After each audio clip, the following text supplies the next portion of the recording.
Retour donc sur le plateau du Grand Direct pour évoquer donc ce soir la situation au Liban, pays qui semble entraîner de plus en plus vers le conflit syrien et irakien, puisque l'État islamique s'étend sur ces deux pays actuellement, et que là ce sont d'autres djihadistes. Mais l'État islamique n'est jamais loin également, ceux d'Al-Nosra, qui sont en train de combattre l'armée libanaise dans la ville de Tripoli. On va essayer d'y voir plus clair, car le Liban a toujours été une mosaïque de minorités qui se sont affrontées, déchirées par le passé. Bonsoir à vous, Raphaël Jérusalemi.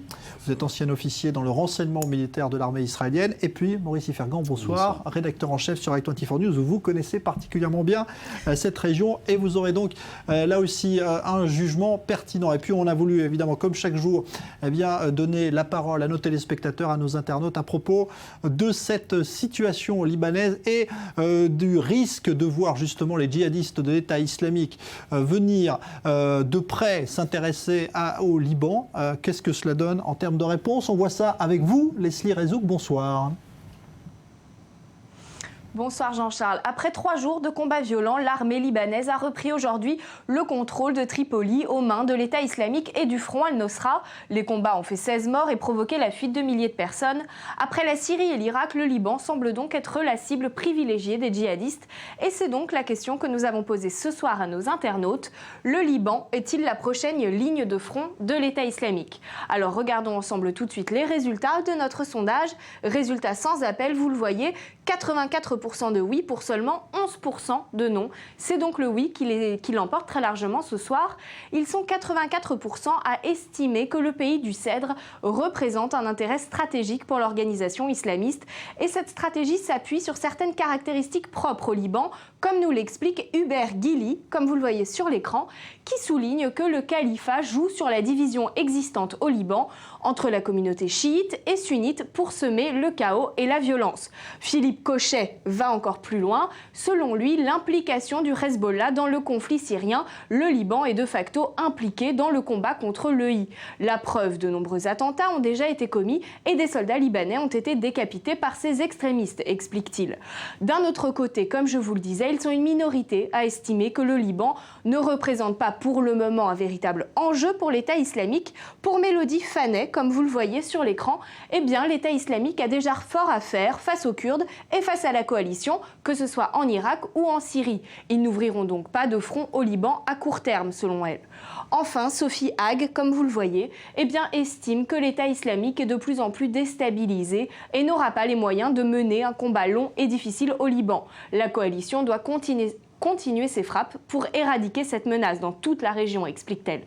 Voilà donc Jean-Charles pour les avis de nos internautes ce soir. Je vous laisse à présent en débattre avec vos invités sur le plateau. Et puis je vous rappelle que vous êtes toujours invités à participer à notre débat, à la fois sur Facebook et aussi sur Twitter. Et puis surtout, n'oubliez pas de voter sur notre page internet www.i24news.tv.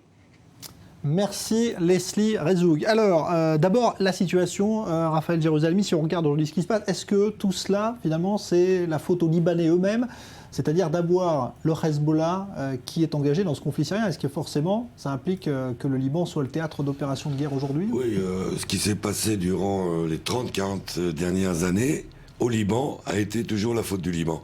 En fait, c'est sa faiblesse par rapport à la Syrie, c'est son apathie ou sa passivité devant les différentes incursions externes, comme l'OLP d'Arafat à l'époque, qui a contrôlé tout le sud du pays, le Hezbollah. Il y a eu donc une tradition de non-faire au Liban, que le Liban paye à chaque fois très très cher. Très très cher, parce que les rares efforts qu'il fait pour avoir un pays uni, multiconfessionnel, c'est d'ailleurs aujourd'hui le danger, parce que l'armée libanaise est un petit peu comme Tzal, est un symbole d'unité pour les différentes cultures, ethnies juives qui s'y retrouvent. L'armée libanaise est aussi un creuset multiconfessionnel qui exprime une aspiration à l'unité nationale.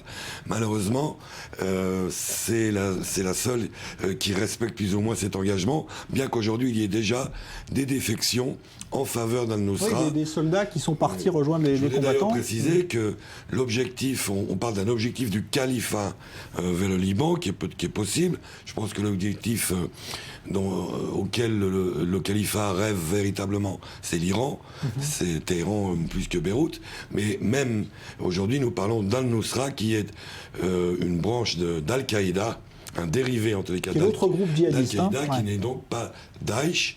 Et si je puis dire, le danger principal, à part le Liban, pour la région, c'est la possibilité d'une mainmise d'Al-Nusra sur du matériel militaire stratégique, non pas un matériel militaire tactique léger, dirons-nous, mais la possibilité de mettre la main sur des missiles, des avions ou des armes chimiques, puisqu'il y en a beaucoup dans cette région, la plupart cachés par le Hezbollah, pour le Hezbollah, mais aussi par le régime d'Assad, qui, pour échapper au contrôle des Nations Unies, a caché beaucoup de matériel dans le nord du Liban.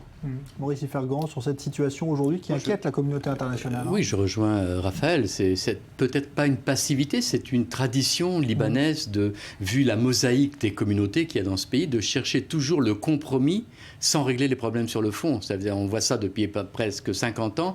Ce pays est incapable de régler un problème sur le fond. Il cherche toujours à trouver des solutions qui permettent finalement à chacun de s'en sortir et de trouver une place qui lui convienne. Donc, il n'y a pas de règlement politique, de règlement militaire possible. Chaque fois, on essaye de trouver un cessez-le-feu, un arrangement quel qu'il soit. Et donc, les situations traînent, s'enlisent, et l'équilibre entre les communautés est toujours fragile. C'est ça qui fait que finalement, le Liban est toujours dans une situation explosive, une espèce de poudrière. On a l'habitude de décrire ça comme une poudrière parce que les problèmes n'ont jamais été réglés. Alors, on pourrait imaginer, justement en parlant, j'y pense, que cette attaque de Al-Nusra puisse être un catalyseur d'union nationale des Libanais. Parce que quel est l'objectif poursuivi par Al-Nusra Quel est l'objectif poursuivi par Al-Nusra? C'est quoi? C'est d'entraîner dans le chaos comme en Syrie? C'est une tête de pont d'Al-Qaïda, mais à mon avis, ils ont aussi un travail de mercenaires. Ils sont venus faire les courses pour Daesh aussi. C'est-à-dire ils cherchent du matériel. Ils ne cherchent pas spécialement à conquérir, enfin à dominer Tripoli, à assujettir les habitants de Tripoli. Al-Nusra est moins enthousiasme dans l'arrachage de têtes et les démembrements. Même s'ils menacent de décapiter les soldats libanais qui ont été enlevés. Ça, c'est les soldats libanais, parce qu'ils savent qu'ils détaleront comme des lapins s'ils ont peur. Mais je pense qu'ils viennent avant tout faire les courses. Et donc, pour revenir, je pense que là, il peut y avoir peut-être effectivement une occasion imprévue de créer l'unité parce qu'il est en train de se faire. Walid Jumblat, le chef des Druzes, appelle à cette unité nationale, appelle les chrétiens à rejoindre les rangs de l'armée libanaise. Les sunnites du Liban ne soutiennent aucunement les gens d'Al-Nusra qui sont aussi des sunnites. Les musulmans de Liban ne sont pas et n'ont jamais été des salafistes, des djihadistes. Ils n'ont aucun penchant intégriste. Et ils voient tout autant une menace que les chrétiens ou les druzes dans Al-Nusra. Et peut-être là, qui sait, le Liban va peut-être serrer les coudes pour une fois et repousser l'ennemi. Ils n'ont pas le choix. Ils n'ont pas le choix. L'armée joue le qui tout double. On l'a vu, c'est la première fois que l'armée libanaise fait preuve de détermination. Elle était entrée dans Tripoli, a exclu les djihadistes qui occupaient le centre-ville. Ils se sont rabattus sur un autre quartier et on sent qu'il y a une volonté de montrer les dents, pour une fois. Maintenant, Raphaël, juste deux points. C'est-à-dire que d'abord, c'est pas sûr que ce soit Al-Nusra. Ces groupes djihadistes ne se sont jamais déclarés membres d'Al-Nusra. On ne sait pas très bien qui ils sont. Peut-être des membres de tribus comme ça qui ont échappé à tout contrôle. Deuxièmement, au Liban, on dit qu'ils cherchent à avoir un débouché sur la mer. Que l'État islamique cherche peut-être un port de manière à pouvoir effectivement amener des armes et du matériel. Peut-être pas le chercher, mais peut-être... l'objectif de Daesh, en fait. De Daesh. Ouais. Alors, ça, c'est deux choses. On peut imaginer qu'il y a une alliance entre ces groupes djihadistes aujourd'hui qui sont pris dans le même piège aussi. Peut-être que ce sont des tribus mercenaires à qui on a demandé de... Il y a surtout des alliances du moment qui sont très changeantes. qui varient, et les camps, ils passent d'un camp à l'autre. C'est très difficile de savoir. Moi, je pense qu'il y a tout est vrai et rien à la fois, c'est-à-dire qu'il y a un mélange. Et l'accès à la mer est une partie, c'est-à-dire que même si ces gens-là ne sont pas Al-Nusra, eux, ils sont soutenus par Al-Qaïda pour un besoin en approvisionnement et en munitions, prendre dans les bunkers de Hezbollah, dans les bases militaires du Liban, ce qui leur manque. Si on parle d'accès à la mer ou du contrôle du nord du Liban sur le plan stratégique, là, c'est l'aspiration de Daesh. Et il se peut que cette force-là ne soit ni Daesh ni Al-Nusra, et une sorte de conglomérat mercenaire, mais qui travaillent pour leur compte, en fin de compte. Oui. Ou pour deux patrons. Mais quoi qu'ils obtiennent, eux seront rémunérés d'une certaine D'autant sorte. que ce qui est intéressant, moi j'ai lu un truc intéressant, c'est que les salafistes wahhabistes, ceux soutenus par l'Arabie Saoudite, ne soutiennent pas ces groupes de djihadistes et n'ont pas encore rejoint ce combat. Donc il y a une espèce de situation d'attente, on se trouve face à des groupes mercenaires qu'on ne contrôle pas bien, personne ne les contrôle là, et l'armée libanaise montre les dents, parce qu'à un moment, rappelez-vous Jean-Charles, on parlait de le danger de Daesh, c'est la Jordanie. La Jordanie a montré les dents. L'armée jordanienne, c'est autre chose que l'armée libanaise. Et donc, pour le moment, la frontière avec la Jordanie et l'Irak est calme, entre guillemets. Alors que les Libanais montrent une faiblesse, montrent un point faible dans cette région, qui fait que là, n'importe qui peut profiter pour créer une situation qui permet effectivement des profits ou idéologiques ou politiques ou autres. D'autant plus que si nous parlons de passivité, là où il y a une conduite complètement irresponsable, c'est la conduite américaine et la conduite de l'Union européenne. De même que les Américains ne provisionnent pas comme ils le devraient en armement l'Égypte aujourd'hui, alors qu'ils étaient prêts à le faire pour l'Égypte d'Al-Morsi, des frères musulmans. Al-Sisi, l'Égypte est un grand pays avec une grande armée, mais a besoin de logistique, de munitions supplémentaires qui lui avaient été promises par les États-Unis, qu'elle n'obtient pas au moment où, comme les Libanais, elle combat les djihadistes terroristes dans le Sinaï. Le Liban, l'armée libanaise est très, très mal équipée. Alors la France a Elle a besoin, oui, voilà. Elle a besoin d'aide militaire. On a besoin qu'on lui parachute des équipements, qu'on lui envoie peut-être même des conseillers sur le terrain pour sa stratégie. Il est ridicule et irresponsable de la part de l'Occident d'escompter que le Liban, surtout avec le passé que l'on vient de rappeler, puisse résoudre ce problème seul. Il n'y a jamais que 4 ou 5 000 terroristes en ce moment qui menacent. Mais ils peuvent être beaucoup plus nombreux. Il peut y avoir des renforts. Ils peuvent être recrutés dans les rangs des camps de réfugiés syriens. N'oublions pas que le Liban est le pays qui a le plus de réfugiés syriens de toute la région, plus que la Turquie, plus que l'Irak. 1,5 million. Oui, pour un petit pays comme le Liban, c'est déjà un fardeau énorme auquel la communauté internationale ne participe pas, ou pas beaucoup.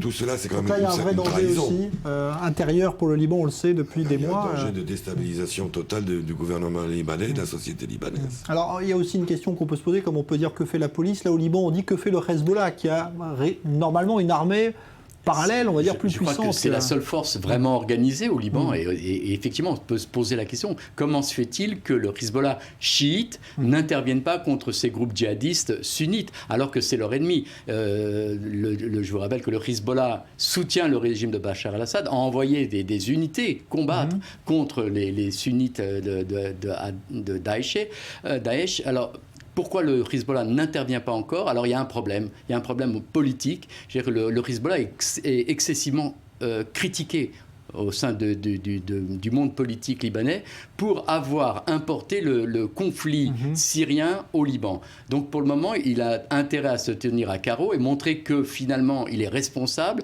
et il veut lui aussi l'unité du Liban. Donc pour le moment, ils n'interviennent pas. J'ai du mal à comprendre. Il y a aussi un problème tactique, très simple, militaire. Nous parlons maintenant d'un groupe qui est un petit peu comme Kobani, donc qui se trouve pas loin de la frontière et qui pousse, mais n'arrive pas tellement à avancer. Le danger sur le plan tactique, c'est de le repousser d'une façon trop abrupte, trop violente, et à ce moment-là de prendre le risque qu'il reçoive des renforts. C'est-à-dire que les 4 000 deviennent 10 000. C'est pour cela qu'on doit les repousser avec des gants d'une certaine manière pour ne pas que ça fasse aspirateur et qu'arrivent des renforts d'autres forces de Syrie. Et ce statu quo sur le terrain pour l'instant ne semble pas justifier effectivement l'arrivée d'autres troupes de djihadistes.